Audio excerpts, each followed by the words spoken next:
AITAH for blowing up at my parents after they got my baby sick before her first birthday and refused to apologize? There's also a lot of history here. When my daughter had open heart surgery at 11 weeks old, my parents and siblings went to a family reunion halfway across the country, leaving the day we were admitted to the hospital, instead of staying around to support us. In the weeks leading up to her surgery, they were also nowhere to be found as we battled feeding and breathing struggles, Holding a baby 24/7 and not sleeping or eating or taking care of ourselves. This whole thing reopened a lot of hurt for me. Now the entire family is imploding over this. My sister and I are fighting because I sent her a recording from our nanit of my dad's cough, which I grabbed to have the pediatrician listen to make sure it wasn't whooping cough. She called me insane.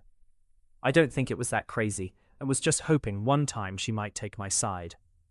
To make things even more awkward, my husband and I are supposed to go to a wedding in VT soon, and my parents are supposed to come with us and watch our daughter. I told them before the trip happens, we need to actually have a conversation because I'm not comfortable pretending nothing happened and leaving my child with people who seem to care very little about her well-being. My dad literally replied, "Blocked," and my mum said, "You're an awful child." While I am not innocent and said harsh things to them, including that they only come around for 1 hour every other week and never seem to ask to see their granddaughter any other time or ask how she is doing. I feel this entire situation could have been fully avoided had they just said, "We're so sorry, we thought it was allergies. How are you guys? Can we do anything to help?" Instead, it turned into this massive family meltdown where somehow I am the villain for being upset and calling attention to this entire situation.